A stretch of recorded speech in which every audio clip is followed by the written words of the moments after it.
Viewers, क्या आप फोड़े फिंसियों की वजह से परेशान हैं? जगह जगह आपको फोड़े फिंसियाँ निकल आते हैं, तो आपने बिल्कुल परेशान नहीं होना। ये वीडियो आपके लिए है। मैं आपको मुकम्मल गाइड करूँगी, लेकिन आपने मेरी इस वीडियो को आखिर तक देखना है, फिर आपको ज़िंदगी भर कभी फोड़े फिंसियाँ नहीं होंगे। तो फिर वीडियो को शुरू करते हैं। व्यूवर्स, बरसात के मौसम में आमों का ज़्यादा इस्तेमाल करने से मच्छरों और कीड़े मकोड़ों के काटने की वजह से भी फोड़े फिंसियाँ निकल आते हैं। कुछ लोग गर्म चीज़ों का इस्तेमाल ज़्यादा करते हैं, जिनका जिल्द पर असर पड़ता है और फोड़े फिंसियाँ उभर आती हैं। तो गर्म चीज़ों से आप कोशिश करें, परहेज़ करें। व्यूवर, गर्मियों के मौसम में फोड़े फिंसियाँ ज़्यादा निकलना शुरू हो जाते हैं। ज़्यादातर छोटे बच्चे इसका शिकार होते हैं। गर्मी दानों से लेकर बड़े बड़े फोड़े फिंसियाँ निकलना शुरू हो जाते हैं। फोड़े फिंसियों की तकलीफ़ भी बहुत ज़्यादा होती हैं। फोड़े फिंसियों की शनाख्त ये है कि पहले इनमें दर्द मालूम होता है, आहिस्ता आहिस्ता इनके मुंह बन जाते हैं, जिनसे खून निकलता है। पक जाने पर पीप निकलने लगती है।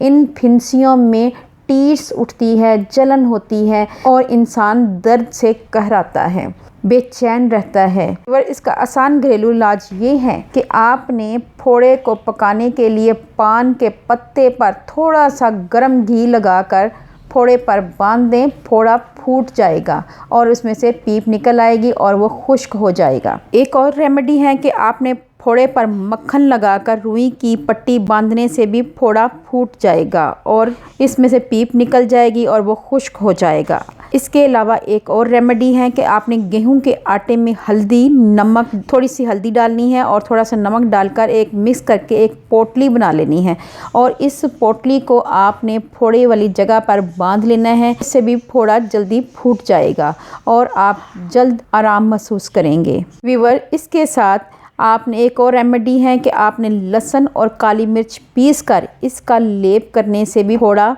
पक जाएगा और पकने के बाद इसमें से पीप निकल जाएगी और फोड़ा जल्दी ठीक हो जाएगा और खुश्क होना शुरू हो जाएगा। व्यूवर्स, आपने गर्म चीज़ों से, मसालेदार चीज़ों से, तली हुई चीज़ों से, खट्टी चीज़ों से, खुश्क और ज़्यादा मीठी चीज़ों से परहेज़ करना है। व्यूवर्स, कोशिश करनी है कि फोड़े फिंसियों के ऊपर धूल ना जमे। इन पर पट्टी बांध कर रखें या कपड़े से ढांप कर रखें। व्यूवर्स, आपने करना यह है कि आपने नीम के पत्तों को बॉयल कर लेना है और उसका पानी 2 चम्मच सुबह और 2 चम्मच शाम पिएं। इंशाल्लाह बहुत जल्द अफाका होगा।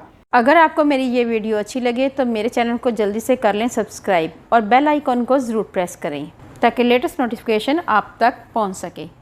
अल्लाह पाक आपको सेहत तंदुरुस्ती वाली ज़िंदगी दे, आप पे रहमतें और बरकतें नाज़िल करें। अपना और अपने प्यारों का ख्याल रखें, दुआओं में मुझे याद रखें। अल्लाह हाफ़िज़।